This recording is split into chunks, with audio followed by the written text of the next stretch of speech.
요즘에는 막 퇴사가 마렵다 이런 말도 있더라고요. 네. 이 사표 충동이 드는 순간을 조사를 좀 해봤습니다. 상사, 고객사로부터 갑질을 당했을 때.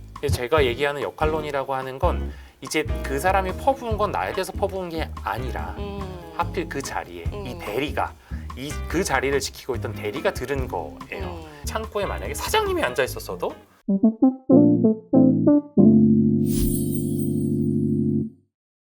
안녕하세요. 너와 나의 F코드 너나코 시작하겠습니다. 오늘은 그 직장 정신 건강에 대해서 좀 이야기를 해보려고 하는데요.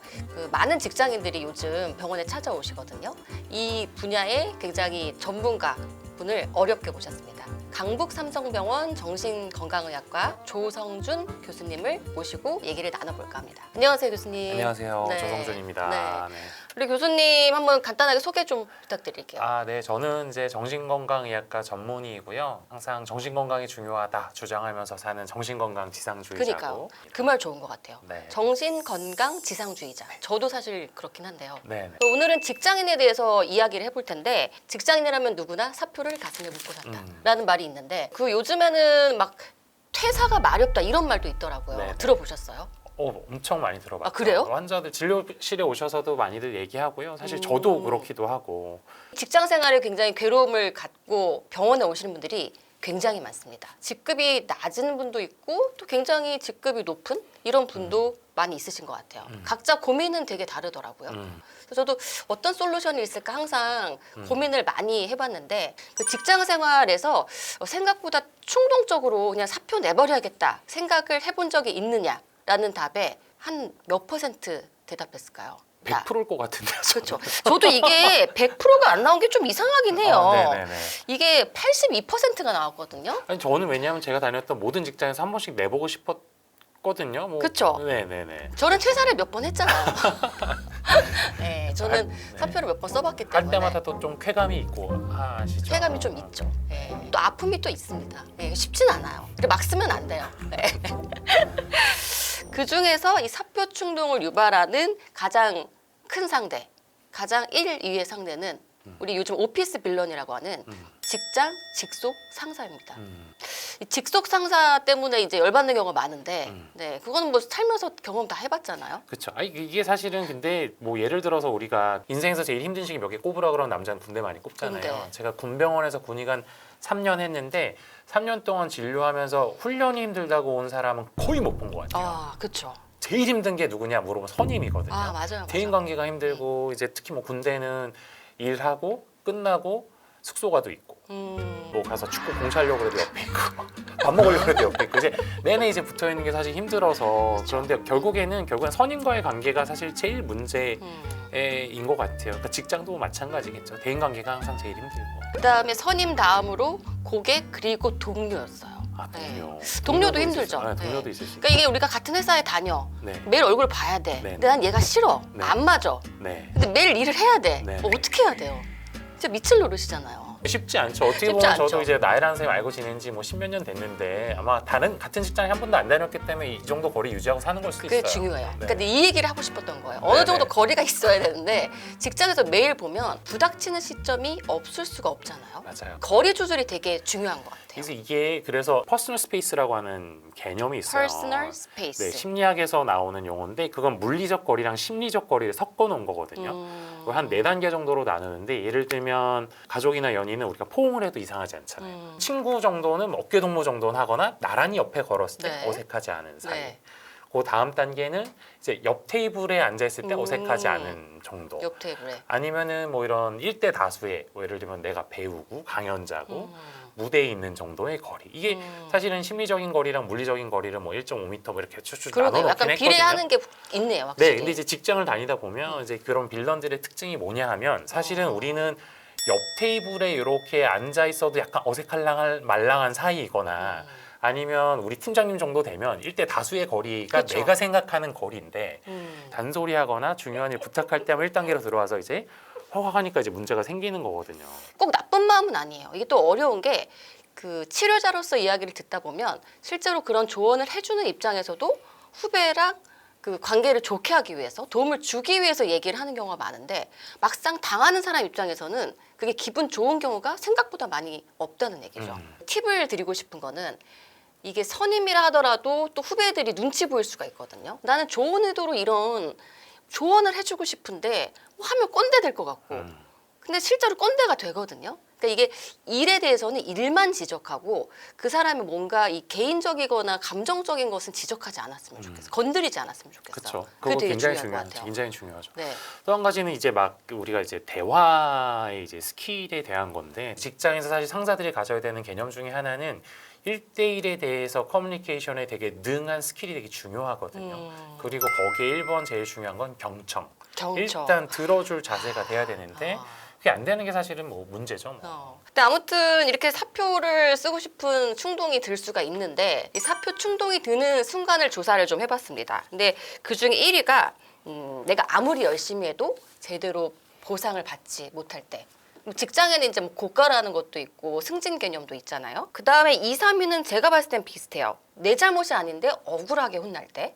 그리고 3위는 상사, 고객사로부터 갑질을 당했을 때. 제가 환자분들한테 설명하는 거를 좀 가져와서 얘기해 보면 저는 역할론이라는 표현을 되게 많이 쓰거든요. 네. 근데 이제 역할론이라고 하는 게 이제 직장 상사와 나의 문제일 때도 있고요. 아니면 이제 뭐 감정 노동하시는 분들 있잖아요. 뭐 예를 들어서 창고 직원이에요.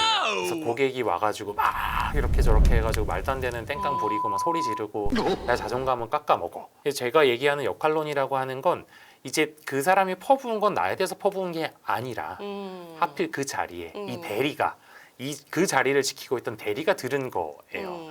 그 이퀄 나의 아이덴티티가 아니라는 거죠. 나 말고 다른 친구가 와서 앉아 있었어도 마찬가지였을 거예요. 제가 이거를 인턴 때 되게 많이 써먹었었거든요. 아무리 까여도 나는 인턴이기 때문에 까이는 거다. 그쵸. 이런 생각을 했다는 그렇죠. 거죠. 이게 어떻게 보면 정신승리일 수도 있는데 자기 합리화. 이런 거예요. 그러니까 막 동기들 얼굴을 하나씩 떠올려요. 이제 네. 뭐 우리 1등 동기 얼굴도 떠올려보고 이랬으면 안 혼났을까? 누가 거기 있었어도 한 소리 들었을 것 같고 혼났을 것 같고 그냥 내가 여기 있었던 거지. 그래서 한 소리를 들은 거지 저 사람이 인간 조성준에게 한 말은 아니다. 이거를 되게 구별하려고 되게 노력을 했었고 아까 얘기로 잠깐 돌아와서 그 창고에 만약에 사장님이 앉아 있었어도 그렇죠. 혼났을 당하는 거예요. 거지. 당했을 거예요. 그런 면에서 이제 역할론이라고 하는 거는 이제 그 인간 나에 대해서 한 건 아니다. 직장에서 집보다 오래 있거든요. 대부분 사람들은 너무 내 정체성을 직장인에 올인하지는 말자. 저도 항상 이 얘기를 좀 해드리고 싶더라고요. 그래서 이런 충동이 들 때 어떻게 해야 될까 고민인데 우선은 뭐 사실 솔직히 직장은요 목적이 있기 때문에 돈을 받아야 해서 가야 돼요. 예, 좀 더럽지만 참고 가야 됩니다. 그것도 뭐 능력이죠. 우리가 해야 돼. 그래서 이제 통장을 잘 확인해 본다. 이제 월급 명세서 본다. 또 금융치료 받는다. 뭐 이거 중요한데 그거 말고 좀 근본적으로는 어떻게 할 수 있을까요? 저는 환자분들이 그런 말씀하실 때 충동적으로 퇴사 결정하지 말고 이 회사에서 일단 얻어낼 수 있는 거 다 그거 중요하죠. 얻어내보자. 뽑아낼 수 있는 거 뭐 있냐. 그럼 뭐 이런 시스템에서 뭐 배울 수 있는 게 뭐가 있는지. 정말 중요한 얘기 아니면 같아요. 이런 후진적인 게 있으면 이런 건 하지 말아야 되는구나. 이런 거는 정말 지양해야 되는구나. 이럴 때 사람들이 힘들어하기도 하는구나. 이런 건 나랑 안 맞는구나. 이런 거라도 배울 수가 있거든요. 그러니까 어느 직장에 가 있든지 간에 의미가 있어요. 그 있죠. 의미를 보지도 않고 바로 사표를 쓰지는 않았으면 좋겠다. 그러면서 사실은 뭐 다음 스텝을 준비하거나 넥스트 스테이지를 준비하거나 다른 분야에 대해서 준비를 한다거나 네. 그런 걸 좀 찾아봐야 돼요. 이 회사에서 얻어낼 수 있는 건 내가 다 얻어냈는지. 네. 근데 이제 이게 다 아니다. 그럼 또 퇴사를 좀 고려하긴 해야겠죠. 그것도 다 했다. 그럼 뭐 고려해 볼 수도 있죠. 근데 했죠. 이제 또 한 가지는 퇴사나 이직에 대해서 내가 정말 솔직하게 해볼 만큼 다 노력을 했는지도 중요한 것 같아요. 그러니까 내가 더러워서 내가 이거 피하려고 하는 선택들은 저는 항상 베스트는 아니라고 생각하거든요. 예를 들어서 이 회사에서 내가 아까 얘기한 대로 뽑아먹을 거 다 뽑아먹고 얻을 거 다 얻고 봐서 에이 그만둬야지 할 때 그렇다면 내가 평가는 나하고 사회적으로 평가받는 나하고가 맞는지도 좀 맞춰봐야 돼요. 그리고 예를 들면 회사에서 얻는 즐거움이 요만큼이면 사실 다른 데서 즐거움 찾아도 돼요. 근데 아무튼 이런 충동이 막 들 때 제일 이제 심한 게 자존감. 자존감 깎이는 거, 그리고 보상을 제대로 못 받는 거, 두 개가 저는 핵심이라고 생각하는데 이 자존감을 이제 직장 생활에서는 뭐 자존감보다는 자기 효능감이라고 표현한다면서요. 네, 그러니까 뭐 동의어라고 보기는 뭐한데요. 그러니까 뭐 저는 환자들을 보거나 이런 데이터들을 뽑아보면 사실 자기 효능감이라는 단어를 쓰는 게 더 적절해 보일 때들이 좀 있어요. 어려워요. 좀 조금 구체적으로 얘기해 주신다면. 그러니까 내가 어떻게 쓰이고 내가 잘 쓰였을 때 거기서 오는 좋은 느낌인 거죠. 맞아요. 네네네. 이것도 되게 중요한 개념인 게 제 생각에는 이 자기 효능감이라는 단어가 직장인들이 꼭 알고 계셔야 될 이유는 아까 얘기한 것처럼 자존감은 얘가 나를 뭐 싫어해? 얘가 나를 지적했어? 그러면 내 전부가 무너져 내리는 느낌일 텐데 자기 효능감은 내가 뭐 인사 3팀에서 아니면 뭐 정부 2팀에서 효능감이 떨어질 뿐인 거죠. 뭐 사실 부서를 바꾸면 좋아질 수도 있고 다른 회사를 가면 좋아질 수도 있고 내가 이 직장에서 부서에서 적절히 좀 쓰이지 못한다는 생각인데 그게 바뀔 수도 있는데 너무 자기 전체를 규정할 필요는 없는 것 같아요. 맞아요. 자기 맞습니다. 효능감 네. 네, 아주 중요한 얘기인 것 같고요. 그쵸. 자기 효능감이 떨어졌을 때 어떻게 좀 올리면 좋을까요? 일단은 자기 효능감이라고 하는 개념이 나오는 부분이 지점이 이제 번아웃하고 관련된 지점에서 나오기도 하거든요.